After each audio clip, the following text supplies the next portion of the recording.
So yeah, I think there's still people coming, but since it's already 2 o'clock, I would say we kick off. Hello everybody, and a very warm welcome here at the EPC for this very timely policy dialogue with the name "How can the EU ramp up investment in clean tech and electrification?" And this very timely topic touches on three key goals of the EU, and that is sustainability, competitiveness, and security. So clean tech and electrification are both, of course, foundational for the clean energy transition, which in turn is key for bringing down energy costs. So that is one of the key challenges that Europe faces in terms of competitiveness. But it's also important for economic security and supply chain security. So in order to get more independent from fossil fuels, from authoritarian states like Russia, it's key to move ahead with the clean energy transition. And finally, of course, the EU has set itself the goal in 2025 to become climate neutral. So the sustainability goals are clearly set. There are intermediate targets for 2030 and 2040.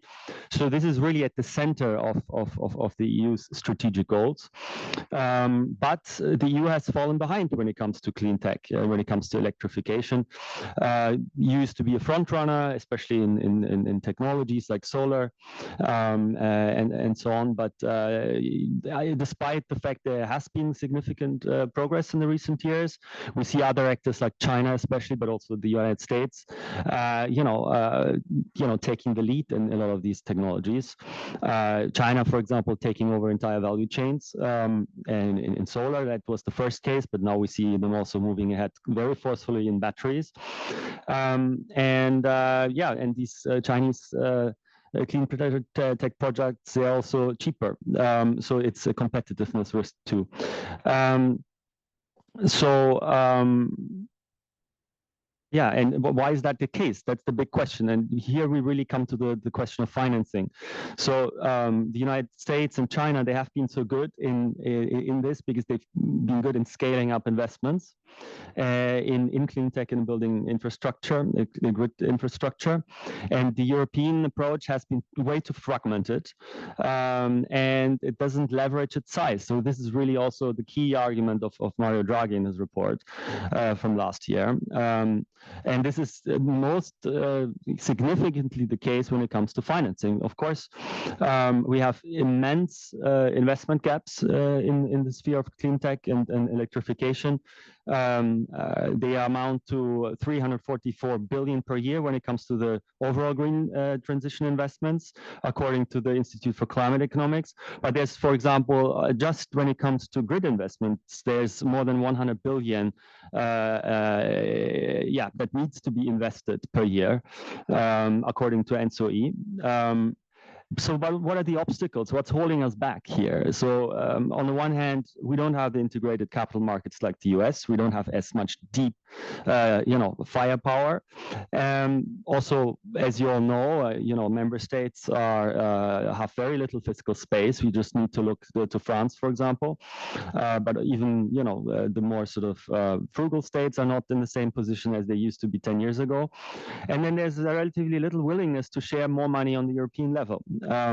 At the same time, the Commission has proposed quite a lot of, has taken the initiative to propose quite a lot of new ideas. So we have, over the last year especially, we have the Clean Industrial Deal that came out in spring. We have the MFF proposal that came out over the summer with a large competitiveness fund, also with a focus on clean tech and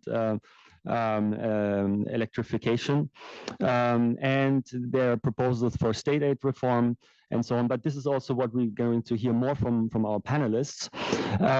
Also, actually, yesterday, Commission President von der Leyen announced that there will be a new scale-up fund, new Scale-up Europe fund, that's really, trying to address this issue of the scale-up gap. And this is actually also something that the EPC has been working on for quite a while now, suggesting such a scale-up or sovereignty instrument. For example, in the paper that was published in July, which you can also find outside, so you can grab a copy of this before you leave. EPC has also written on economic security and the clean energy agenda, with economic security being one of the think tank's, flagship projects. But without further ado, now I would like to introduce to you this very distinguished panel. I will start from the right to me. So we have Miguel Tertre, who is head of cabinet of Executive Vice President Teresa Ribera in the European Commission. Then next to him, we have Tsvetelina Kuzmanova, senior manager and policy lead for sustainable finance from the Cambridge Institute for Sustainable Leadership. Next to her, we have Victor van Hoorn, who's director of Cleantech for Europe. And last but not least, we have Christelle Verstraeten, who's head of policy, communication, and stakeholder management and at ETSO-E, Electrifying Europe. Thank you very much for everyone for joining this panel. We're very happy to have you here. I would like to start with a question for Miguel from the Commission. So, Miguel, what are the Commission's plans to facilitate more investment in clean tech and electrification?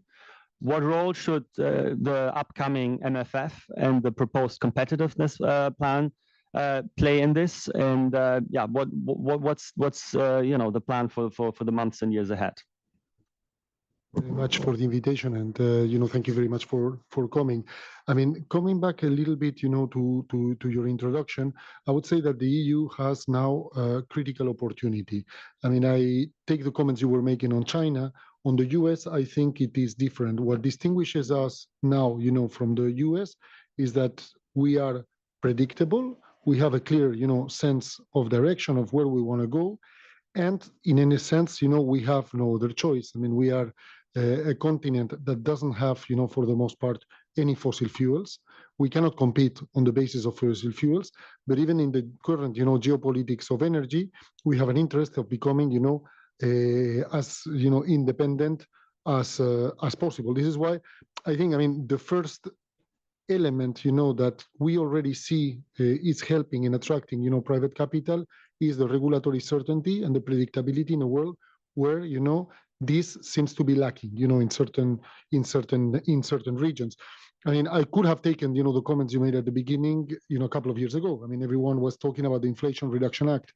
What is happening today, in the US, what we see is a lot of investors, they're getting burned because, certain investments, are not going forward, or the support for certain programs is not going forward. And what the kind of investments that we need, to make the clean transition a reality, they have, a certain time span. You cannot change, the regulation or the sense of direction every 2 to 3 years. This is why, let's say my first comment is we need, to be as clear and as transparent, to the markets, to the investors as possible. And that means, in my opinion, adopting, for instance, the 2040 target as soon as possible. I mean, this already provides, a very clear signal. You were also mentioning, about, let's say, public finances being stretched, in certain parts of Europe. I mean, if one looks, at the national budgets, clearly, I mean, there are a lot of competing priorities, and also, situations in certain member states where, debt levels are quite high. That means that we need, to mobilize private capital. I mean, the clean transition will only happen if we are able to make sure that all the savings that are available, in the EU, but I mean, we should also attract savings, from other parts of the world, are invested in the EU.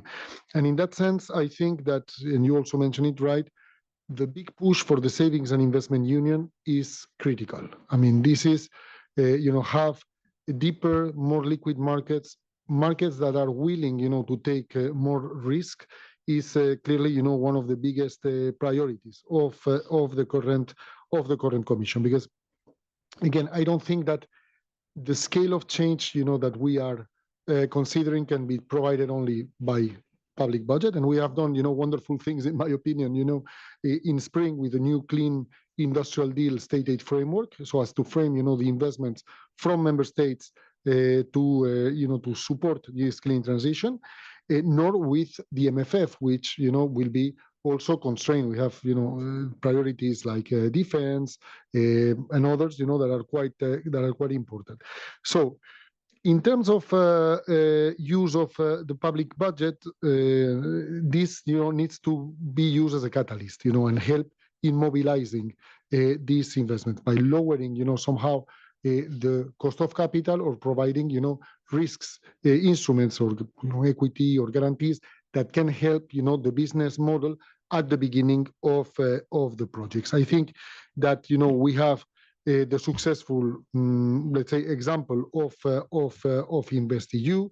In February 2025, we proposed, to mobilize additional 50 billion, as part of the clean industrial deal.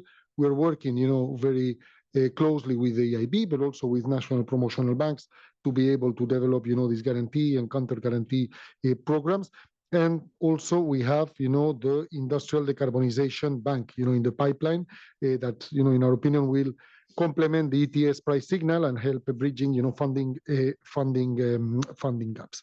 The MFF proposal was presented before the summer. This will now go under, negotiation by the co-legislators, but we think that is a significant opportunity, and we hope, that the co-legislator will look at this in, in this way, to drive investments in clean tech and electrification. We were particularly happy, to manage to secure a significant amount of funding for cross-border energy infrastructure. This is critical. Again, it's not only critical, for the planet, but it's critical in terms of bringing prices down, and also to ensure that the EU energy system is more resilient. There is now a 30 billion budget proposed by the Commission for cross-border energy infrastructure. Yesterday, President von der Leyen also mentioned, this idea of energy highways, of looking, at what are the biggest bottlenecks in completing, the underlying physical reality of the, of the energy union. We also have secured, in the MFF, a climate and environmental spending target, that will make sure that the investments, from the MFF will support this clean transition goal. And as you mentioned, there is also the Competitiveness Fund, who, will support investments in our clean transition. I think, as I said, we have good examples, with InvestEU and the Innovation Fund, of programs, that work, and we should build on this. And, as I said, all of this, is very good from the MFF perspective, but we really need to deliver on the Savings and Investment Union. Thank you.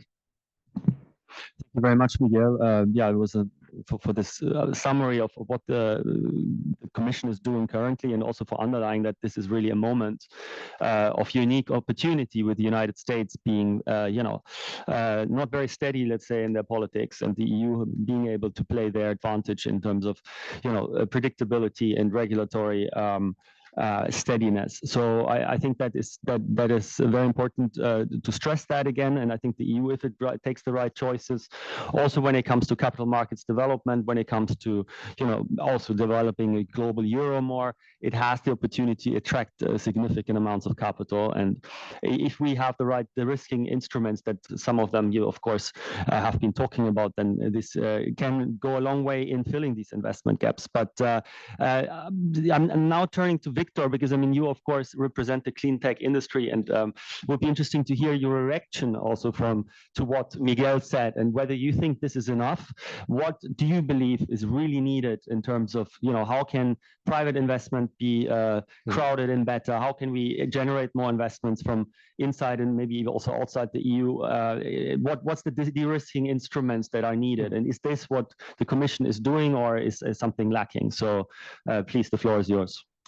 Thank you very much, Philipp, and thank you very much for the invitation.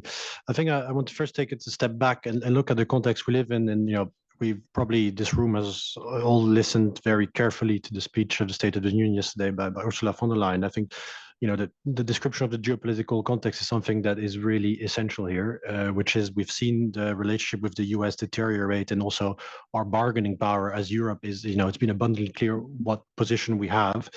But what we've talked less about is China over the summer squeezing us on critical raw materials, which are going to be essential for the clean technologies of the future, as well as our defense. So I think the geopolitics are changing very fast and not in our favor. But I think we also have to put a bit of nuance here and take a step back. If you look at the US and China right now, I would take a bit more nuance to what you said. The one big beautiful bill of Trump is actually not as bad as one would think for clean tech. So we have to be very careful here. But on the other hand, from a macroeconomic perspective, we know the US is going to have a significant budget deficit, and so it's going to face very important turmoils in the next couple of years. And similarly, China, we often say, China has this fantastic industrial policy, but actually across all the sectors in clean tech in China, there's overcapacity, there's misallocation of capital, and there's also, they're now actually in China trying to figure out how they control it again. So I think we have to make sure we're not also downbeating ourselves too much in this town as well. I think we have to be to look at that. But I think what's very clear from that is that we have never had more of an urgency to have a strong, coordinated EU industrial policy in the area of clean tech, the industries of the future, that really translate in the European-wide demand signals for those technologies. Before we dive to that, it's always good to think about what do we mean by clean tech, because we brand this word clean tech all around, but I think there's very different dynamics going on. I always have a typology of looking at it in three categories. It's not perfect, so take it for what it is. But I think we have early stage technologies of the future where the challenge is really crossing this green premium, managing the risk, making it bankable for private capital to test it out and deploy that technology. There's the mature clean tech technologies, say solar, wind, batteries, where clearly competition from China is the elephant in the room. And then there's the technologies that are going to be quite important for decarbonizing our heavy industry, and where actually the prospects of those technologies depend on the prospects of those energy intensive sectors. As you said, quite accurately, if you look at the macro numbers, we do have a huge investment gap in Europe across clean tech and energy. But I'm always a bit careful the numbers give you an idea about the size of the challenge. But behind that lies very different business cases and technologies that all have very much, very granular specificities about what is going to make them bankable for private capital. If we look at the fiscal space and we look at the budget proposal, if you have to summarize in a way, we are now outsourcing to private finance the funding of this agenda in the future. I mean, we are doing the maximum we can in the current environment with additional demands on the public purse, but essentially what it is we are saying the private sector will have to fund that, which means that in the next couple of years, we have to be ruthlessly focused on understanding what this private capital thinks is bankable, what works. And for different sources of capital, be it an equity investor, be it a debt provider, it is essential. If you look back to your question now, what does the next MFF or what's on the table currently look like? I think behind all those different business challenges, and I'm happy later on to provide some examples, but I think the first thing is that we need to have a flexible toolkit. The challenge is going to be very different across those three buckets of clean technologies. There, I think the proposal that's on the table for this competitiveness fund actually is interesting from the flexibility of instrument it has. But I think the way we think about it is that in the future, we really have to focus on two core principles, which is budgetary efficiency. So what I mean by that is looking very carefully at where do we actually need equity or grants, but acknowledging that they're very expensive from a budget perspective. They're really expensive because once you spend €1, it's no longer there, versus de-risking instruments such as guarantees, counter guarantees, or even loans, where frankly, from a budgetary perspective, you can do a lot more with the same budgets. I think that's really something we have to always keep in the back of our head where we design those programs. And I think the second thing is, can we gain more efficiency around what I would call the signaling effect from funding instruments to private capital? And I think there, frankly, we see programs, and Miguel mentioned the Innovation Fund and other programs. They're good, but I think there is a margin of improvement. I think that currently, when I talk to banks, private investors, it's frankly not something they have very much on their radar. It's not enough. So I think there's something we need to do about the signaling effect, about talking more to private funds to say, what really works for you to move in and fund those projects. So I think that's that. But I think also what's important here, coming back to this, why I made this typology of 3 categories, is we have to be really also disciplined in understanding what is the right policy tool for the right challenge. The MFF, or public finance more broadly, cannot correct what I would call a trade distortion. So to give you one example, if we want an industry for batteries in the future in Europe, which I think we should, I think it is essential from our sovereignty, our security perspective. The fact is currently batteries made in Europe are 30 to 40% more expensive versus equipment out of China. But the fact is, there's no amount of public money over time that can correct that. So we have to acknowledge that trade policy will have to come in, and we have to acknowledge that trade policy is actually something private investors are looking at.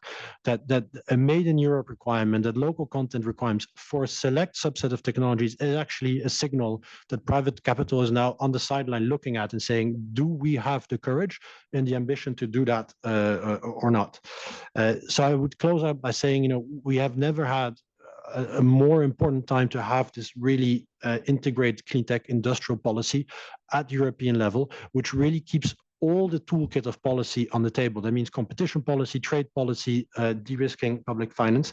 But I would say as well, which actually, and I know, Miguel, I think you were quite involved in the Draghi report last year, which actually integrates what I would call the Draghi framework, something that Mario Draghi said in his report, and which I think Brussels, we haven't done enough on it, is actually having a conversation of what are the technologies where, frankly, we've lost the race, and actually it makes perfect sense to import cheap equipment from outside, technologies where we have a chance, technologies where we want to capture some of the economic value, maybe through joint ventures with foreign partners, frankly, sometimes also to have this technology, to gain this technological edge again, and also industries, frankly, where for security and national security, we want to have them in Europe, because that's the new reality. So I think this conversation we haven't had enough, and it's urgent that we really have it quite rapidly. Yeah, thanks very much, and also for this appeal to having flexible instruments, looking at clean tech in its granularity, and being able to sort of use the right instruments where they're needed. And I think, as you say, I mean, the competitiveness compass is a step in the right direction. I think what's also important is the leverage aspect. I mean, you talked about loans, you talked about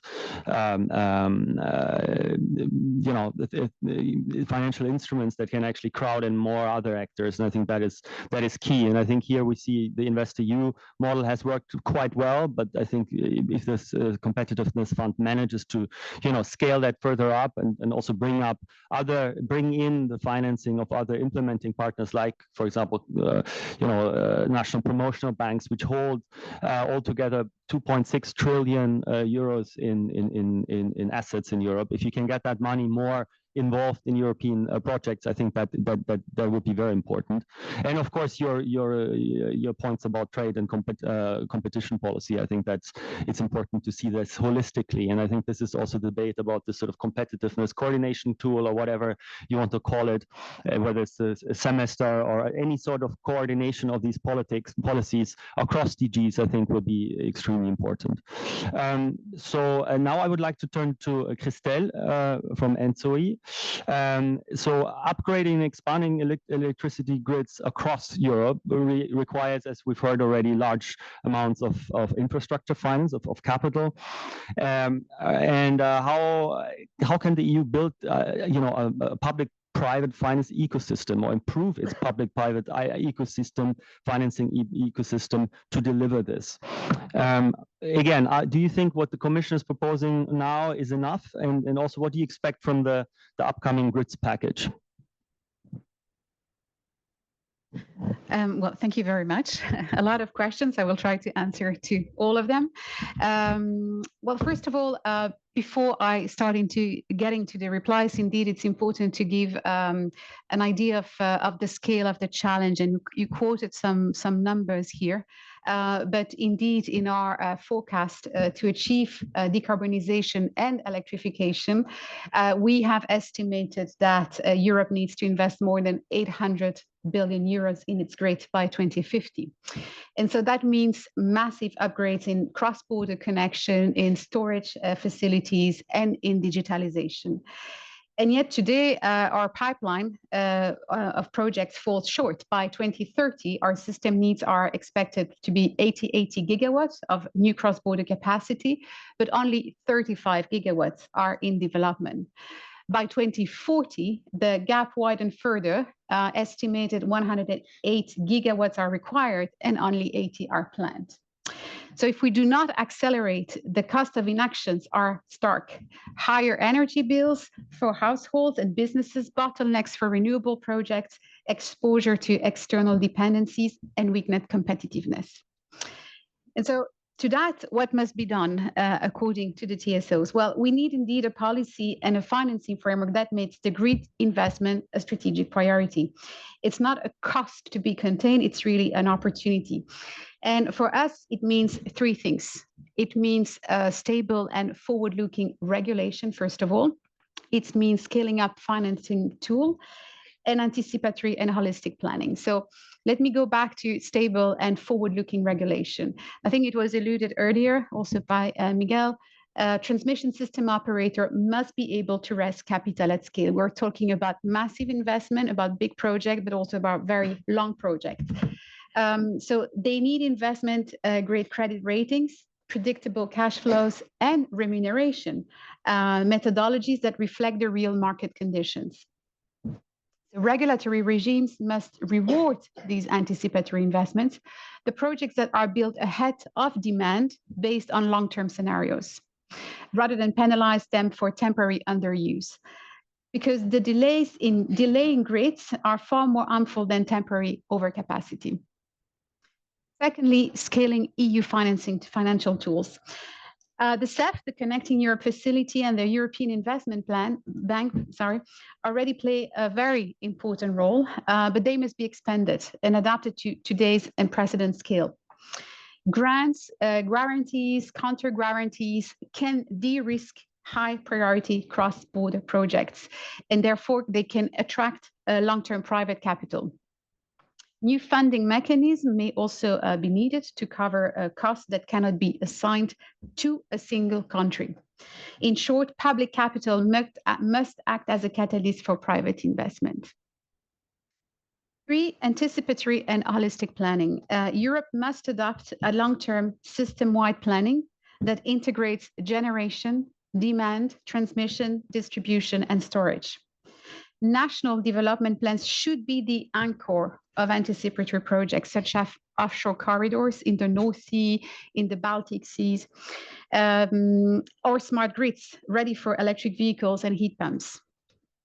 Therefore, the coordination between the TSO, so the transmission system operators, the DSO, the distribution one, the regulators, the industry, the policymakers must start at early stage, ensuring that we have synergies and we avoid bottlenecks.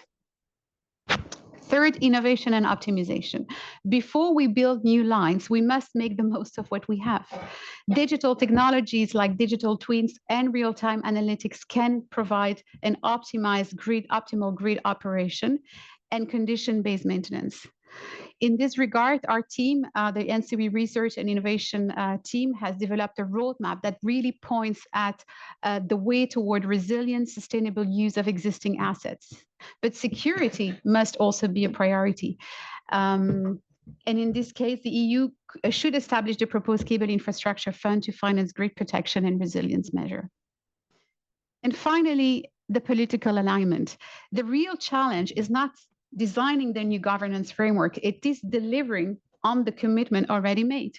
And the European Grids Package and the Clean Industrial Deal are critical opportunities to align industrial strategy, climate ambition, and infrastructure investment. But they require speed. We have calculated that every euro invested by 2040 in the grid will save more than 2 euros in avoiding system cost. Every year of delaying the every year of delays raises risk, cost, and dependence. And so with that, I'm going to conclude saying that the European clean energy transition depends on a simple truth. The grids are the backbone. If we want to ramp up investment in clean tech and electrification, we must ramp up investment in the grids. And that means stable and supportive regulation, stronger EU financial tool, anticipatory long-term planning, innovation and resilience, and above all, coordinated and rapid delivery. If we succeed, Europe will not only achieve the climate neutrality, it will strengthen its industrial base, enhance energy security, and deliver affordable, reliable, clean power to its citizens. Thank you.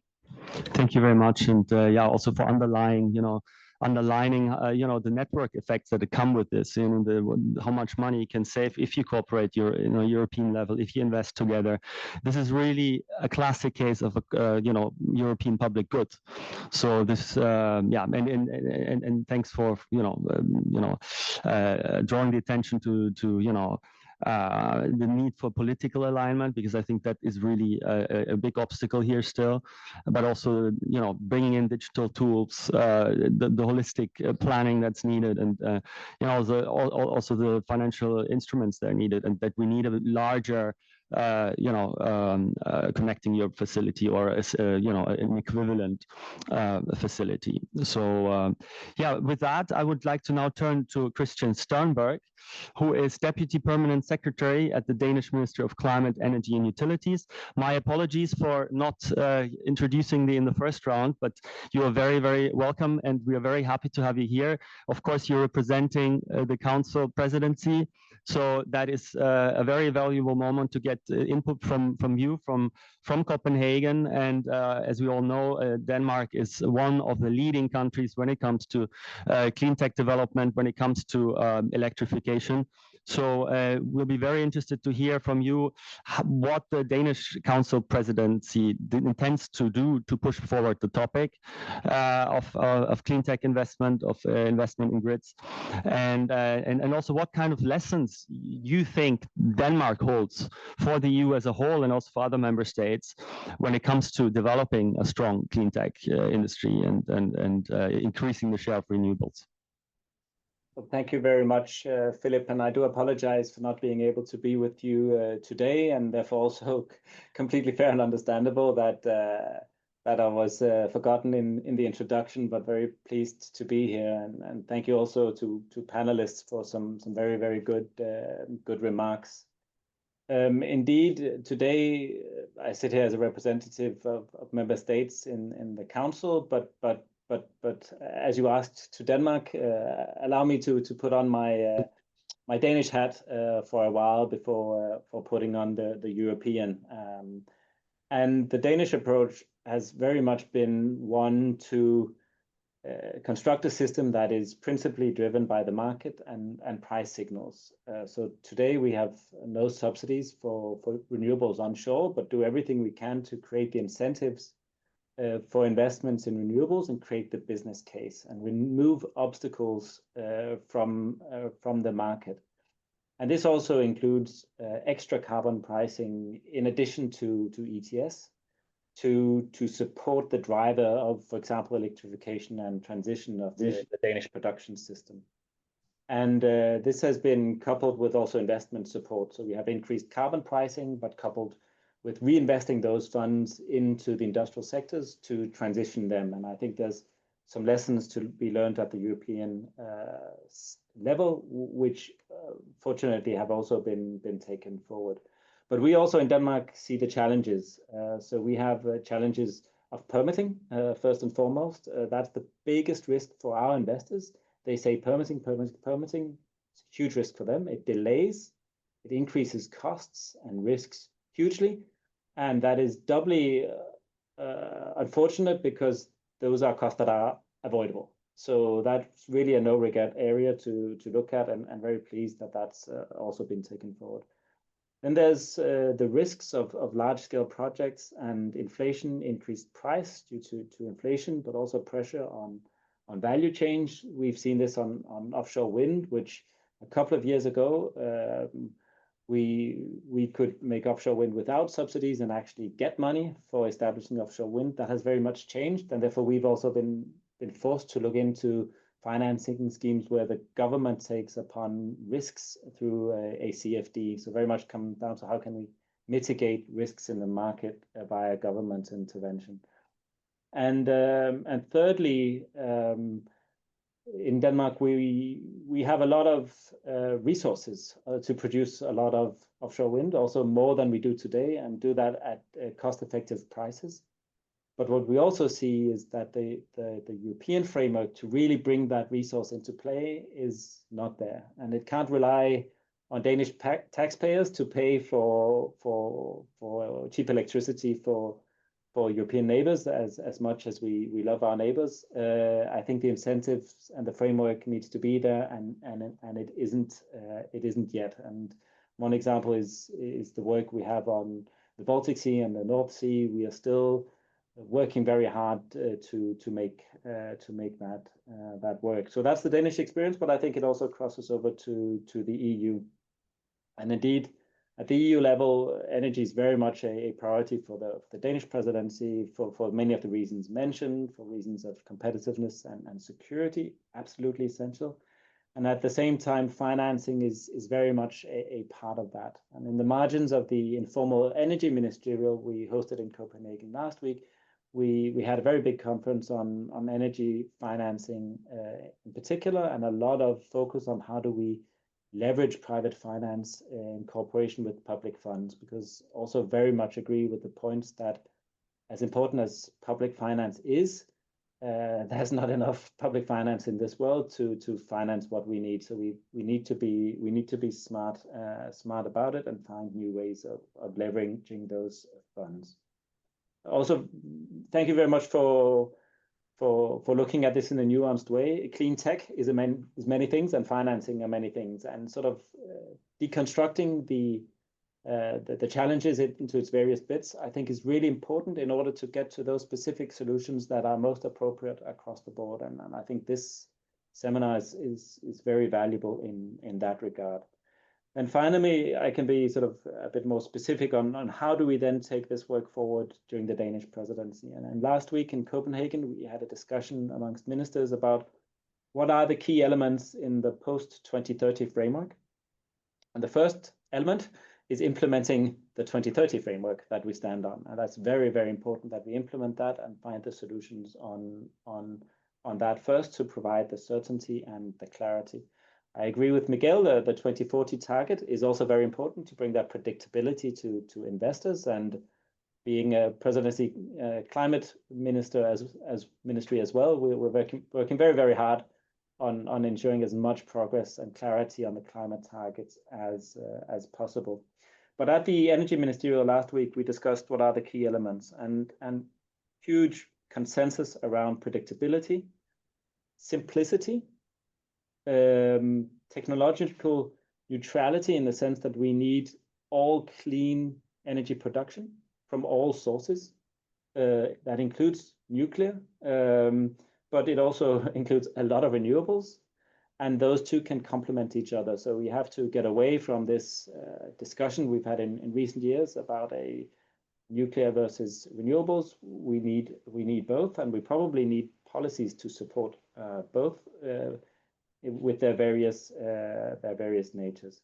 Price signals and the market being the main driving force, but of course also allowing for public funds where there are market failures.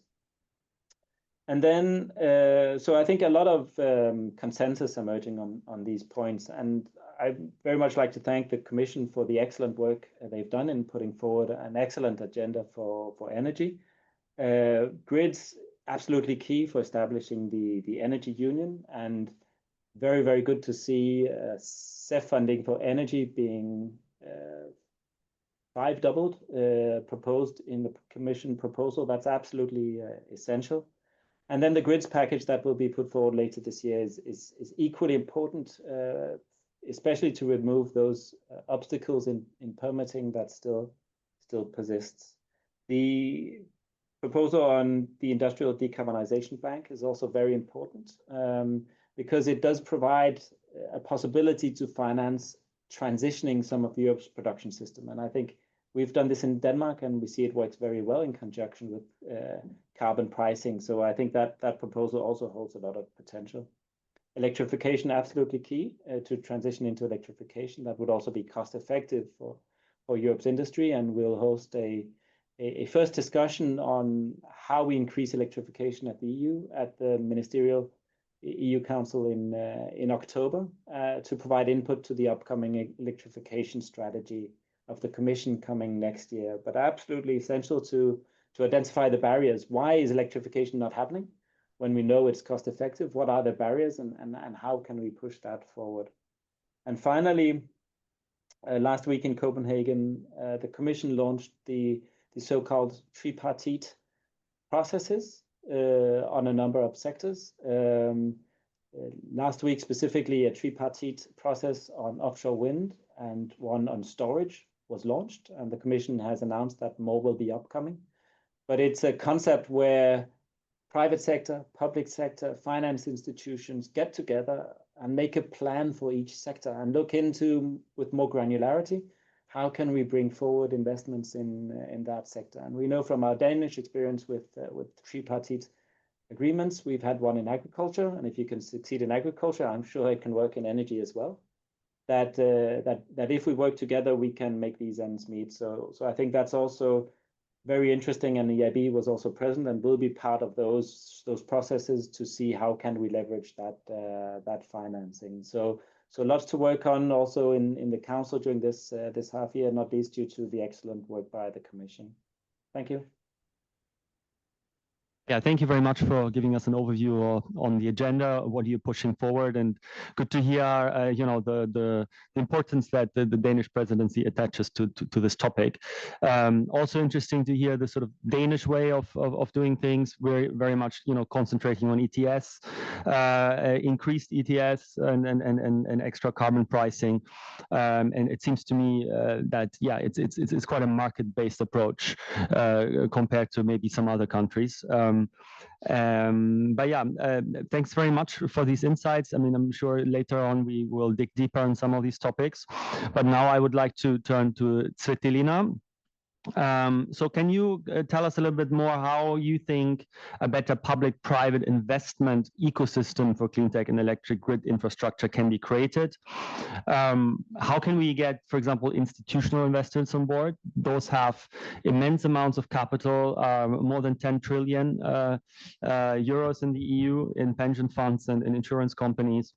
How can we get this money more, working for the clean transition? And then finally also, what role should ESG and the taxonomy play in all of that? How can this still be an incentive, or is it something that, now you see in the US, they're dropping out of that? Is that an opportunity, or is it rather a burden on companies because of red tape and things like that? So a whole lot of questions, I know, but I think it gives us enough opportunity later also to go deeper in some of these points if you don't cover all of it in depth now. Thank you, Philipp. A lot of great things were already said by the panelists before me, so I'm standing on the shoulders of giants here, and also have the challenging task of saying something interesting and different. But with this, I would probably like to also give you some examples and what is happening on the ground, both on the finance side, financial institutions, but also on the real economy side, and where I see some of the investments going and the opportunities there. And maybe with a side note that I work with CSL, Cambridge Institute for Sustainability Leadership. It's this weird unicorn that sort of represents the university, part of the University of Cambridge, but I specifically work here in Brussels, where we also work a lot with the private sector. So for instance, we convene something called Corporate Leaders Group. So we have some of the front runners on sustainability, some of the biggest European companies that are with whom we work on their decarbonization and their sustainability as well. In Cambridge, we also work with a lot of financial institutions, more on the research and the thought leadership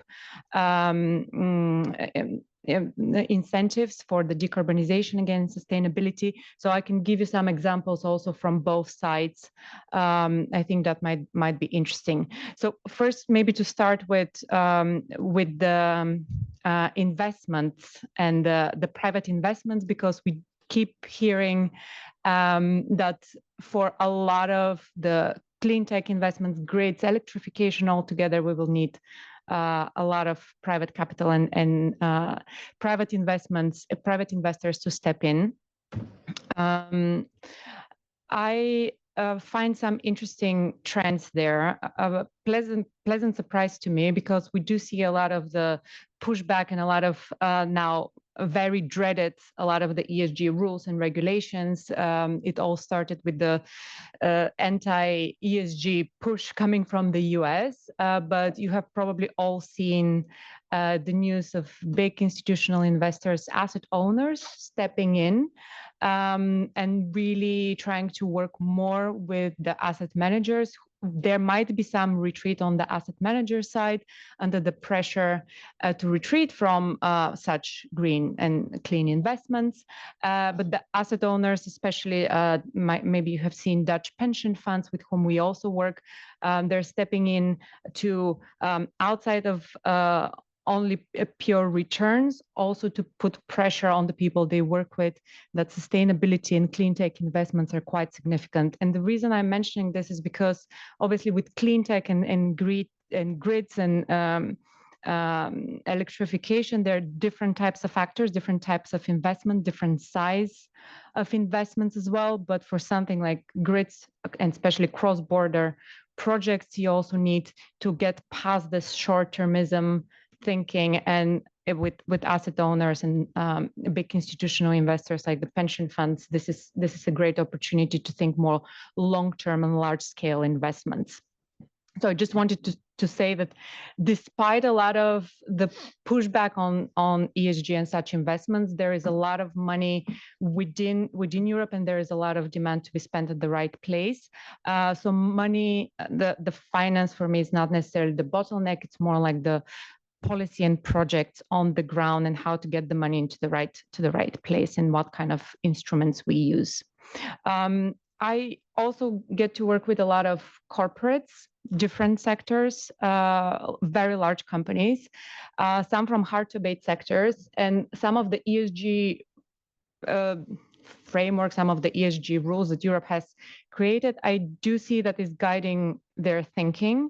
So for instance, one of the hard to abate sector, okay, it's steel, because also yesterday in the State of the Union, we did hear that European steel is quite key among other hard to abate sectors as well.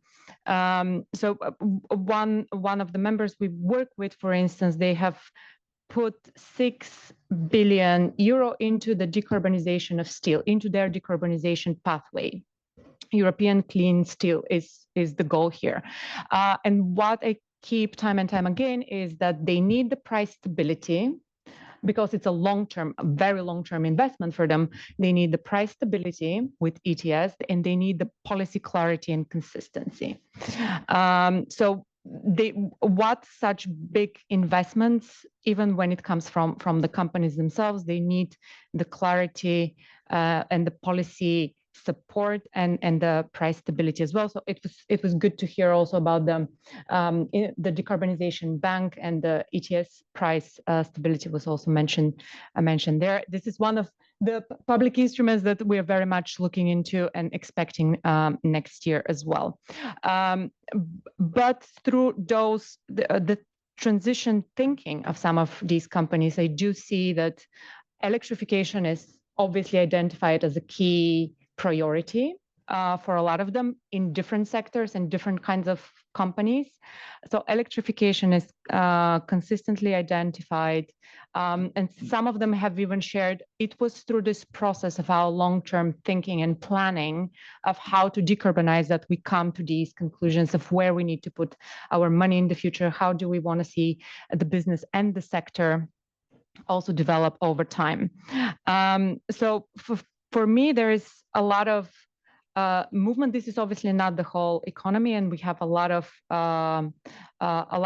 places where we need to channel the public and private investments. But the way I see it, and especially now with the MFF, very strong hopes on the Danish presidency now negotiating also preparing the negotiating box and setting the tone for securing some agreement on the MFF as well.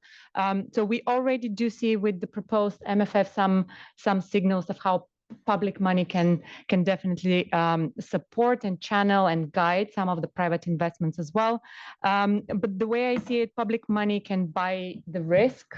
Private investments can scale, can provide the scale, but then ESG rules and some of the frameworks and some of the conditions we create are the compass and can definitely guide how this is happening on the ground as well.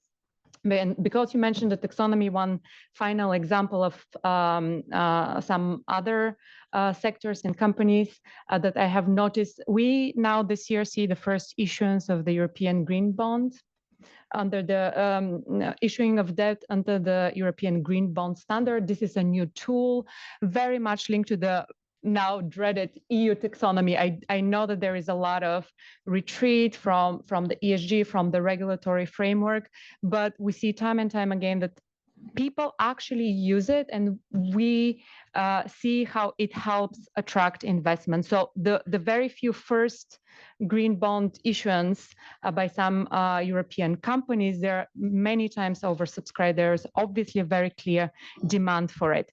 So my point is that we need to make sure that the public and private, as you said, ecosystem of policy works well together, and this is like mainstreamed across the board, so we can send the right signals as well. So I will finish on that note that CSL also has produced more with our academic mandate, we have produced something called Competitiveness Sustainability Index, which is this multi-layered, multifaceted index that looks at different criteria to identify and to rank sort of the competitiveness of different sectors and different EU member states. So we look at investments, labor, policy, innovation, ecosystem within the countries. So we have already established some correlation between these instruments that already existing within the private space and how competitive certain industries, certain sectors, or certain countries in Europe are. So just wanted to end on that note. For me, money is not the key. The availability of finance is not the key issue. It's how we channel it in the right way. And I know that we didn't touch on some of the instruments, for instance, but I'm sure we'll come to that back later. Thank you, Tsvetelina. And yeah, I completely agree. I mean, the money is quite abundant. If we look at 33 trillion in European savings, if you look at more than 10 trillion in institutional investors' money, the real question is always how do you channel the money in the right direction? And I mean, when you talked about the green bond issuance, I think that's a prime example how this can be done. I think another example that we've been talking about also in the report that I've briefly touched upon in my introduction, that the EPC has written is the idea that you need more tradable assets in general, because that's how you can get those investors, the private ones, the institutional ones, into these strategic areas like Cleantech and electrification and infrastructure and so on. And how to create those, that is of course there are different ways to it, but one of them that has been talked about more recently as well as securitization. And the EPC suggested to take EU-backed projects, for example, EIB-backed bonds from InvestEU or the future Competitiveness Fund, and then pool them and possibly create securitized assets out of that and make a market for it. That could be possibly one solution. I don't know. Maybe there are some comments also from Miguel. What do you think about this? But I think in general, this must be one of the key angles when you want to address the shortage of private investment. You say ESG needs to be there still as a compass. I think think, as I said before, if we see the rest of the world, sort of dropping this, maybe this could also make Europe as a hub for this kind of investments, because the benchmarking, of course, the stability, the predictability, price stability, and so on. I think that is one of our key advantages. So maybe someone would like to come in on the tradable assets, on the private finance of and instruments of. Victor, you would like to come in? Happy to, because at Cleantech for Europe we produced a paper on that in April. I will come back to the tradable asset, but I want to first make a general point. First of all, completely agree. We have the money in Europe, so I think the positive is the money is there. The problem we have in Europe, though, is that money doesn't want to take the investment risk associated with those investments. Now, and what I mean by that is we need to go back to basics. Institutional investors, the only thing they do is they take the liabilities, so the pensions or the insurance that they've promised, and they match it with assets. In Europe, we have, for over several decades, all the governments have incentivized people to take, frankly, guaranteed pensions, guaranteed insurance contracts, and as a result, that is all liabilities that you cannot match with risky assets on your balance sheet as an institutional investor. There's I think a positive and a negative to that. The negative is it's very challenging to match venture capital funds, more venture type investments with those liabilities. On the positive, and I think I'd like actually to talk about the grids. A grids is an inflation. It's an inflation adjusted asset with a stable cash flow. This, for me, should be a logical asset where pension funds should want to buy it, provided the legislative framework is the right one in terms of revenue foreseeability. So for me, like grids in the future should be funded by insurance companies and pension funds. And if it's not, we have to really understand why, because in terms of financial profile, they have the logical assets. On securitization, I have to confess personally, I'm slightly more skeptical than maybe what's been said in this town. The reason for it is, I think we need to go back to understanding, and I'm here talking about securitization by the banks, which are the banks, the commercial banks in Europe are still by and far the largest financial actors in terms of balance sheet size. And what we certainly see is that it is very complicated for them to fund businesses with unpredictable cash flow, unproven technology that have a green premium is complicated for them. If they don't lend in the first place, there's nothing to securitize. So while I see the potential of securitization to improve the balance sheet of the banks, whether that's going to translate in a huge surge to Cleantech in terms of new funding, let's see. I'm less optimistic about that. Yeah, I think it's also a question of volume there, because I mean, if you have EU-backed projects, then they already have a seal of approval from the EU. So I think that would make it easier to from a risk reduction point of view. But of course, I think it remains the issue of volume, and of course, the EU doesn't have as much funds that they can back as many projects. But yeah, thanks very much. Anyone else would like to come in on this? Maybe also.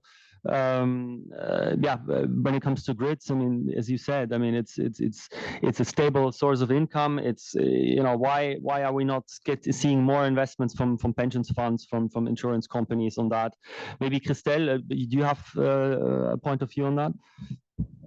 I might. It's not going to be exhaustive, but I very much agree that it's a very predictable investment. Probably the concern is more about the size of the return, right, on this investment, which is probably triggering the challenge for investor to get into that. And to that, you have probably different aspects to factor in.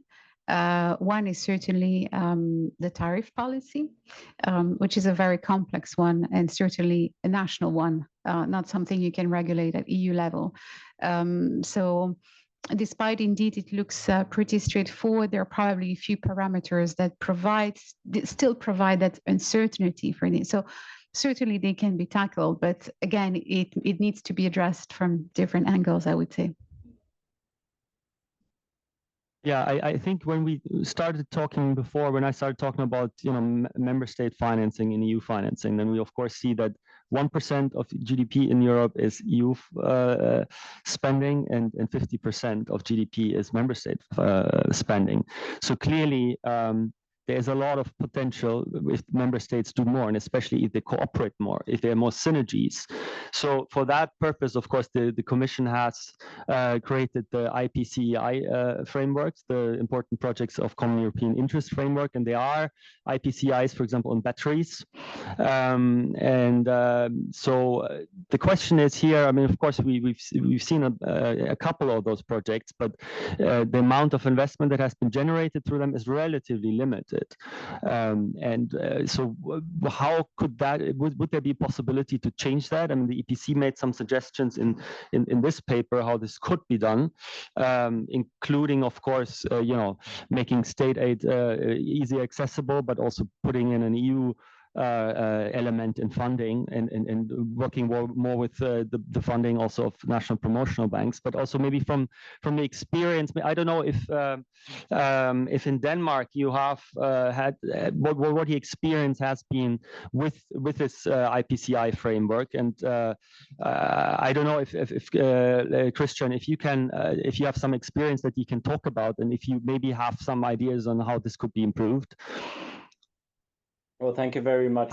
We do indeed have some experience with an IPCEI project on hydrogen, in which we also invested not insignificant Danish public funds in. And I have to say, I'm not sure our return on that investment is one that would make institutional investors happy. I think I don't think we got a good return on that investment. So since then, to take hydrogen, for instance, we felt that where our investment from the public side is best spent is investing in the infrastructure and investing in hydrogen infrastructure and the pipeline to Germany.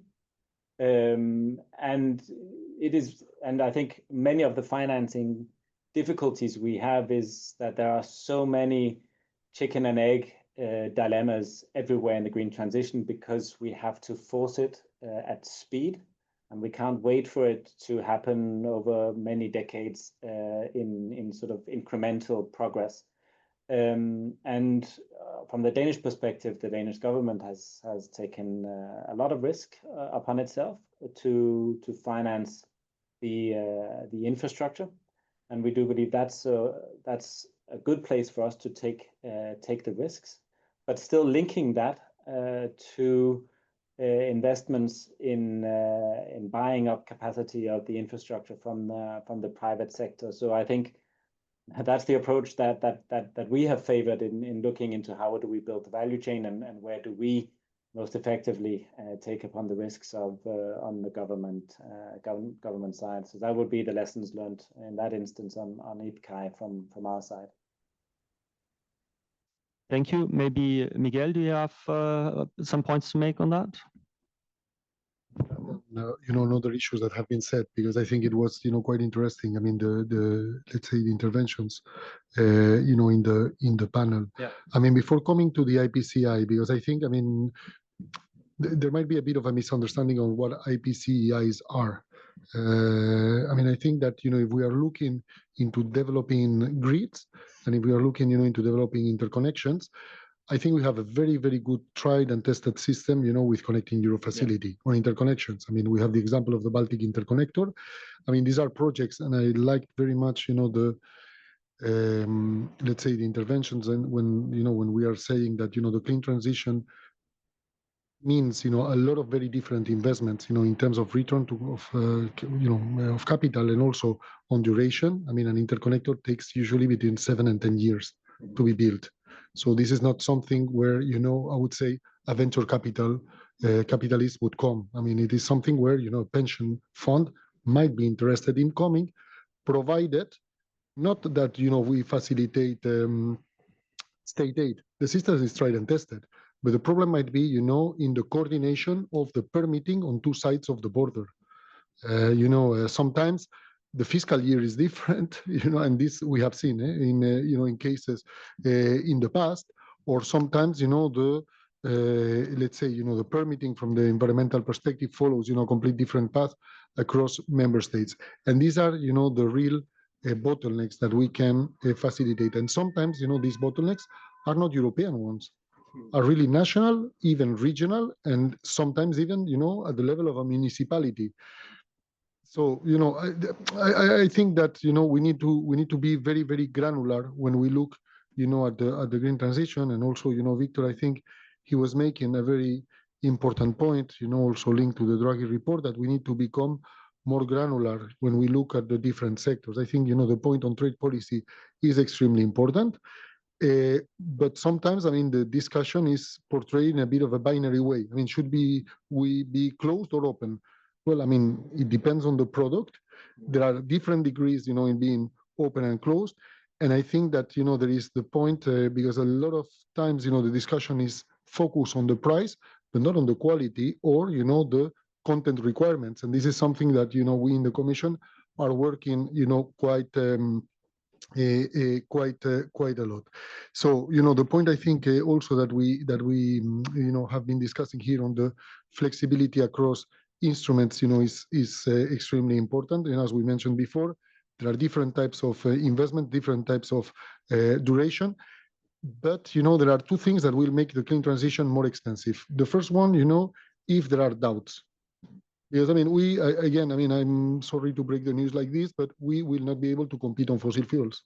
I'm sorry. We would have oil. I think we would be having here, in the seminar, a bit of a different discussion. If we had, a lot of natural gas, we would be having a bit of a different discussion. We have no choice. So, not, let's say, doing a zigzag, regulatory zigzag, or, committing to something and then not delivering. All of this will make it, much, will drive the costs more higher.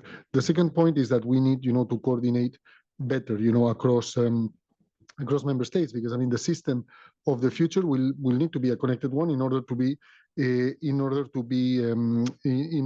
reliable.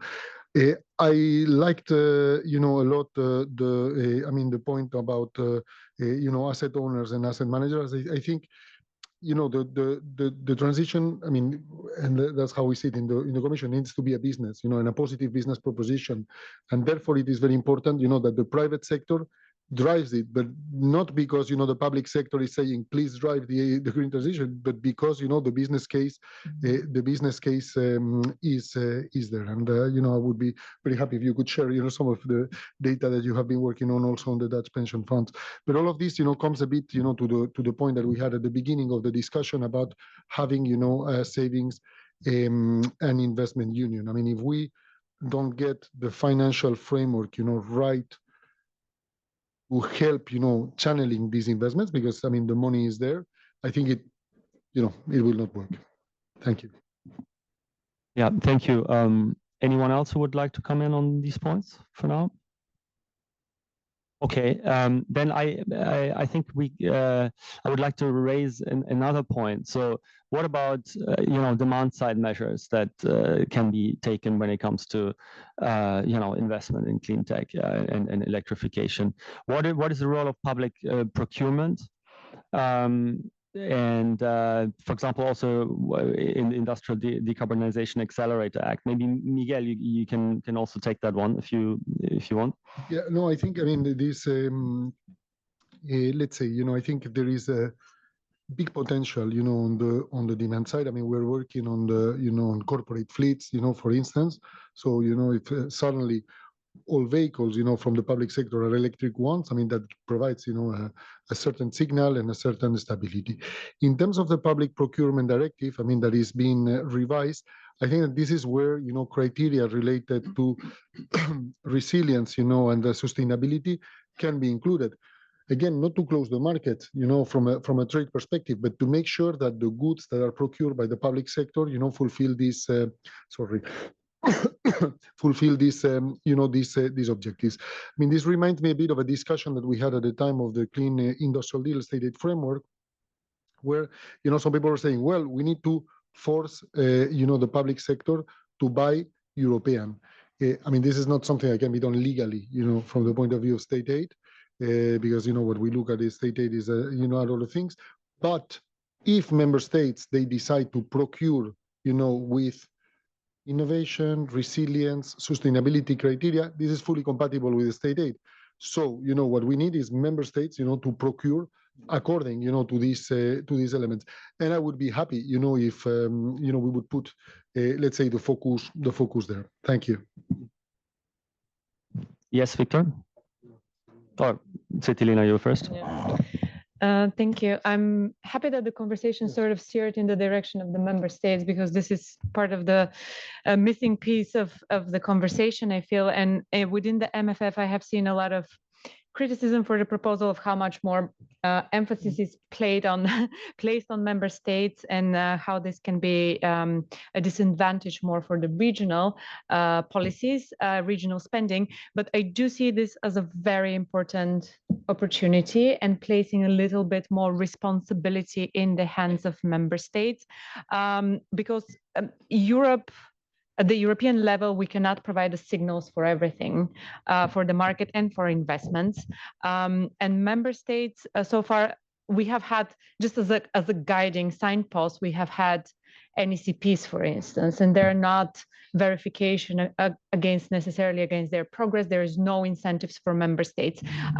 So a bit of a controversial opinion, but I do feel that with a little bit more emphasis on member states, we can also go in the direction of taking more responsibilities and funds against reforms and longer term thinking on a member state level. I do feel that this has been a very missing piece and an element. Obviously, a lot of grid projects are a little bit more cross border, so it's a different kind of a problem there. I'm also surprised that we didn't spend more time talking about the Competitiveness Fund as well as an instrument. It will be interesting to see some of the developments there. But it is good to see, for example, that Invest EU instrument, like when we know that we've had an instrument that works in leveraging more private capital, that this is very much considered in how to scale it up, also with the member state angle to it, not only European. Because you mentioned the member state, I wanted to jump in on that as well. Victor. Yeah, I wanted to come back to the demand side thing. I think, they're essential. You don't build a business case if you've got no demand and no revenue. So I think that's the starting point for any private capital as well to flow in is essential. I mean, we know there's broadly, when you look at energy intensive industries and clean tech, I think that's the challenge. We know there's the industrial decarbonization accelerator coming, which is going to be very important. I do think we do need to acknowledge as well and be very granular, as Miguel said, in what is the potential there. Because if you look at those sectors, yes, for concrete and cement, there's a huge private demand. For steel, it's a lot less. For chemicals, there's practically no public demand. So I think we have to be also quite careful in what the potentials of those tools. But what I think really is important, I think is for us, certainly when we talk to companies, to people trying to build factories and to potential investors, is actually the experience of the Net Zero Industry Act. And I think I'd like to spend a bit of time on that, because I think what's really important is the Net Zero Industry Act, the way it's structured now, is really more of a let's avoid over-reliance on third countries, and i.e. let's avoid over-reliance on China for certain key technologies. It is not the same as creating a clear demand signal for made in Europe clean tech. I mean, there's a subtle but important difference there. And the reason is, if you look at the rules, essentially it says, yes, you can do resilience criteria, sustainability criteria, you can integrate more national security these days across auctions for renewable energy, as well as procuring key technology. But the fact is also, if the resulting bids result in a disproportionate cost overrun, member states may decide to disapply that. And as a result, we're hearing from entrepreneurs who are saying, okay, but how strong is that public demand going to be? Or actually, is it going to be fragmented with member states going in a completely different direction? And as a result, I spoke to banks and equity investors are like, but I don't know, because I have no idea how strong that demand signal is going to be for clean tech made in Europe. And as a result, they're sitting on the sideline waiting. And again, we are going to have very different approaches member state by member state, which means that we are not going to enjoy the scale benefits that were so important in the Draghi story, which was we're really going to benefit if we can achieve this at scale. So I think, certainly one of the things we're going to ask as an organization is, as part of the work on the IDA, is that you need to also have another look again at NZIA and have a tough discussion. And yes, it's going to be a complicated discussion because member states are going to have very different views. We know that. But if we're serious about creating demand signals and we're serious about mobilizing private capital for those technologies, we don't really see many different paths forward on that. So you believe the price element has to be the dominant one? Well, the fact is, just to give you an example, on auctions of key clean tech technologies, I think, if I'm not mistaken, NZA says if the bids as a result of applying those criteria for essentially local content or sustainability, whatever, results in a 20% cost delta, you are free to disapply it as a public authority procuring it. The fact is, across, going back to my typology at the beginning, in mature clean technologies, if you look at competition from China, we're far beyond the 20% in cost delta. And I think also we have to realize, yes, and I think that's going to be really important where granularity comes in as well in those discussions. We have to understand that which bit of the value chain potential extra cost may come from made in Europe, whether they're bearable and what the potential inflationary effect is or not. But I think currently I have the impression we're discussing this in theory, but a bit navigating in the dark on one value chain per value chain. So I think it's vitally important, and that again will inform the discussion that I think that I said that in my remarks, and Miguel rebounded on, which is we need to have this much more intelligent approach and granular approach of which is the sectors that we think we have a chance we want to have. That is all the essential data to inform that discussion at the European level. Yeah, I think linking up to that, and foreign investment in general, I mean, of course, when we talk about investment gaps, then it's only logical to also look for capital abroad. How do you think that can be done better? I mean, of course, we've been talking about savings and investment union, capital markets integration, things like that. But are there other factors where you think, especially in these fields that we're talking about today, where do we need to, how can we incentivize that? And should we even? I mean, of course, when we talk about public procurement and maybe even made in Europe and so on, how much should security play a role? How much should price play a role? How much should when we look at attracting foreign investments? And who would like to take that one? Yeah, Victor or Miguel? No, it's fine. I mean, I just wanted to ask to fully understand the question. So the question you are making is how to attract more foreign capital into the EU and under which conditions? Yeah. Would that be okay? Yeah. No, I mean, I think that clearly, I mean, we need to attract as much capital as possible, because I mean we are in competition with other parts of the world, and we desperately need to transform capital into investments. I think, I mean, that part of the challenge with this discussion is that I feel that sometimes, I mean, we are applying the logic from 10 to 20 years ago. So I give you one example. In the past, when we were having these discussions over climate, China was asking about technology transfers, and other elements, so that they would benefit from the innovations in other parts of the world.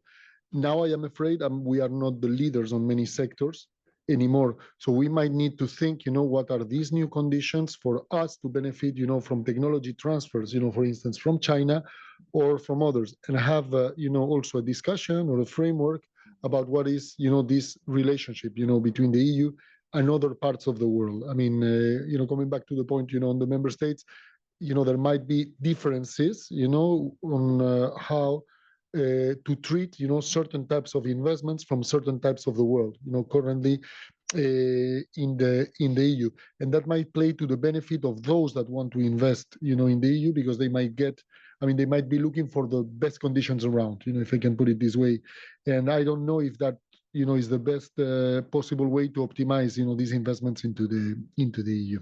Thank you. Yeah, thanks. Some very good points, Victor.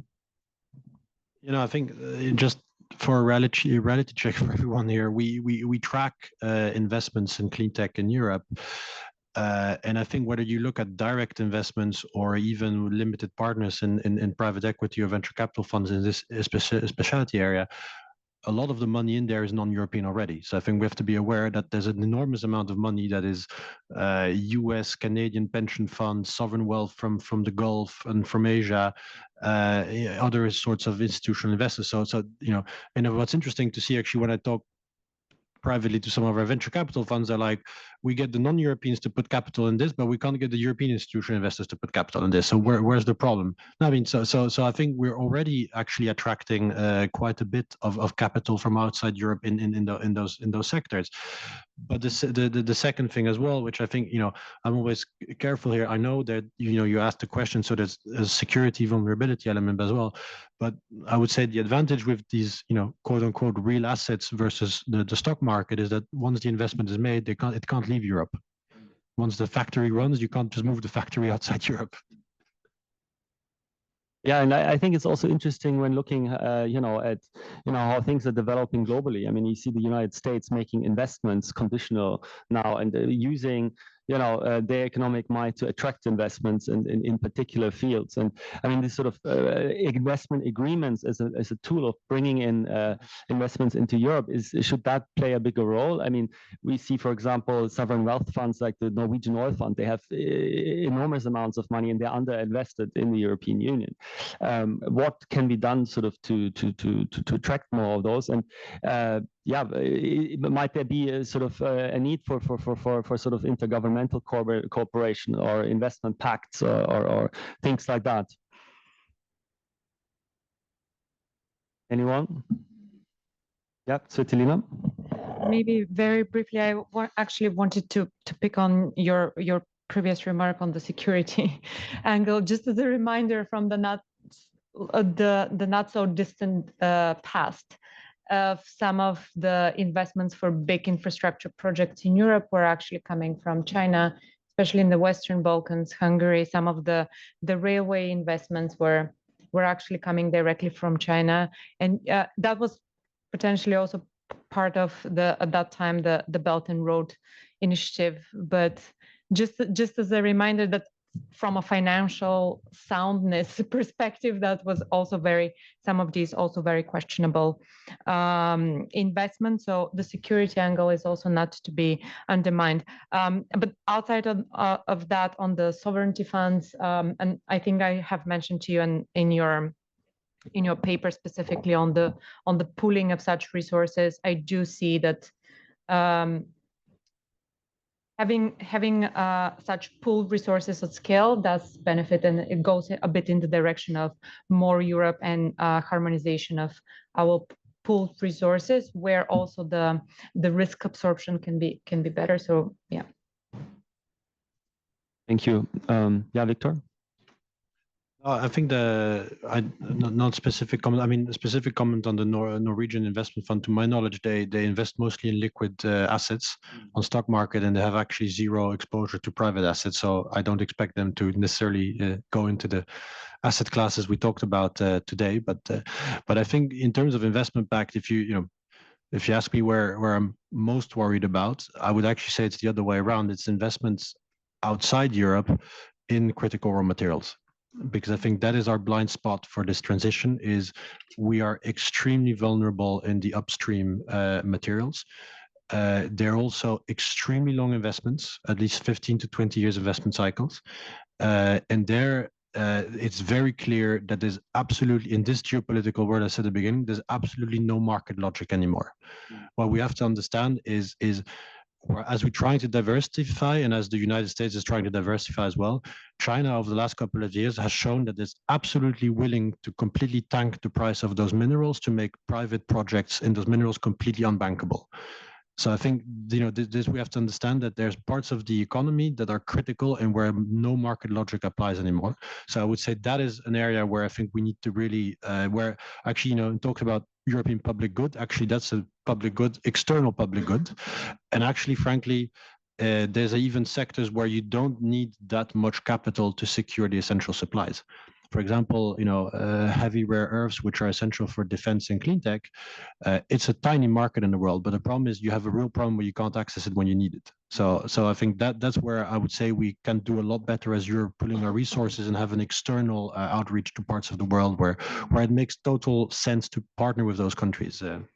sort of a like-minded partner investment and raw materials pact, which I think that's also the partnerships that the Commission is looking at, of course, the critical raw materials partnerships. But yeah, I think we've covered a lot of ground, and we are approaching the end of this policy dialogue. But before, I would like to open the floor also for questions from people here in the room, but of course also online.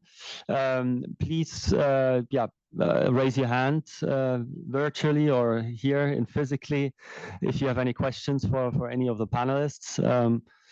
As I said, we covered a lot of ground from financial instruments to demand side measures to foreign investments to the agenda of the Commission, but also of the Council presidency of Denmark, and the private incentives for private investment. So I know it's maybe a bit overwhelming, but anyone who would like to ask a question?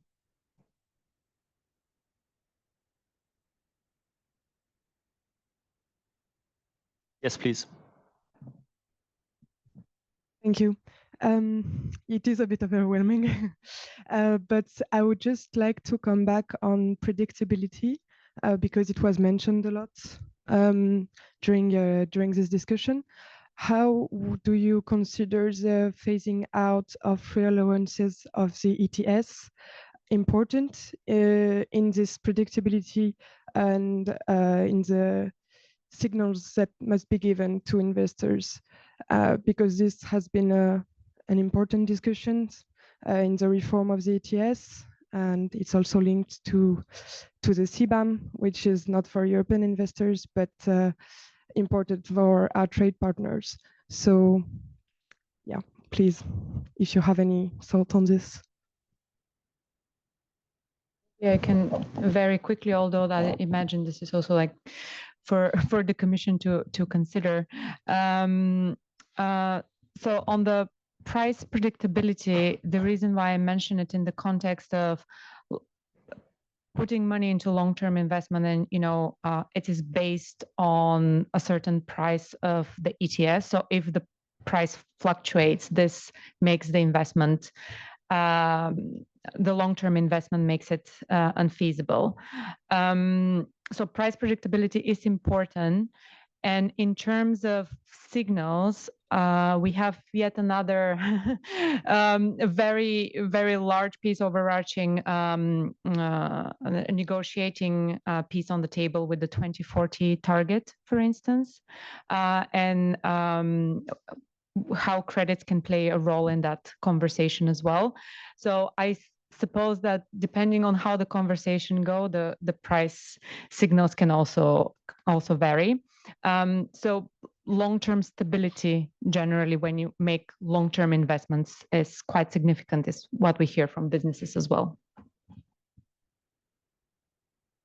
I think an excellent question. I think it's quite important because we know the phasing of free allowances in CBAM is, in all honesty, the real price driver for some of these sectors to really have to decarbonize. And as I said, there are potentially a big demand for clean technologies or for changing their business models from energy intensive in the way they're currently doing. So we have cases of companies that have in our correlation that tell us, look, if you change the timeline for that, you're changing the final investment decision on certain projects. So I think that's very clear, and I think that's a message in the context of the potential CBAM omnibus. And luckily, that I think it's ended up in a good place, but where we were quite clear in telling that change that, and you're changing the business plans, concrete business plans and investments of companies. So I think that's there's many examples I can give, but that's definitely one where it's important. We have another question here.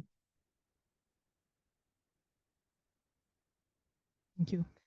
Victor, you were referring earlier to this very specific sort of element in the NZIA, which is the cost delta, right? And that really ultimately is about a number that represents the trade-off between affordability of the transition and the energy security considerations that obviously we need to face at the same time. So ultimately what's happening there is that possibly that type of detail is hiding the fact that we need to face that trade-off. And if we want to grow clean tech domestically, we need to accept that it's going to take a while to drive down those costs so that, you know, we can achieve at least cost parity with China, or just acknowledge that the security embedded in the economic independence requires that cost. So how do you think should that be revised? You know, if you had the magic wand, how do you think how to revise that? And I guess the same question to Miguel ultimately, because if we need to square this trade-off, how to make that type of element workable in the Net Zero Industry Act? Thank you.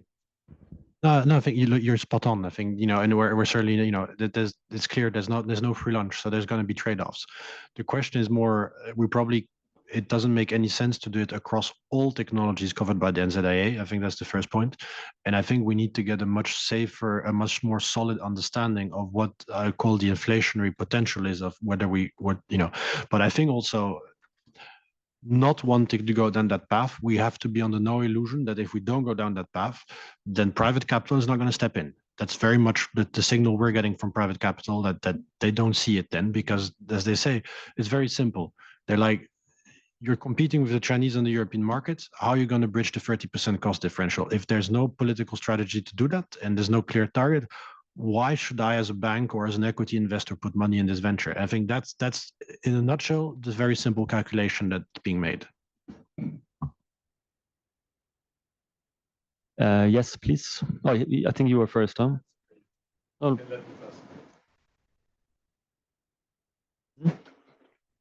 Thank you. Antti Kohopää from Finnish Energy. We're representing Finland-based energy companies, and there was a question about grids and why the pension funds are not interested in investing in grids. And obviously the question is quite complicated, but on the other hand, it's quite straightforward. During the debate, it's became evident that money goes where there are profits available, and I think that applies to pension funds as well, and it applies to grids as well. So the money goes to grids, and investment goes to grids if there is a profitability and reward for investing to grids. But at the moment, the situation in multiple European countries and EU countries is that politicians are saying that you can't invoice from consumers anymore through grid fees or grid tariffs, as you call them. And if you can't invoice, but you should invest a way more, it's impossible in a way puzzle to put together. And my question is, do we have any visibility that this would somehow change, that we would have a, in a way, profitability to invest the grids? You know, the mystery of finance is, you know, to look at time dimensions. Obviously, you know, if the grids have to be paid in 2 to 3, 4, 5 years, I mean, the bill shock would be gigantic. But I mean, 40% of the grids that we have in the EU currently, they have more than 40 years old. They have been sufficiently amortized. So this is why you need to work with very, you know, long-term debt and long-term financial instruments. It's the only way, you know, to square, I mean, this trade-off of, you know, the need to finance in the short term the grids, and, you know, the payback time that might take decades, you know, to come back. All right. One last question from you.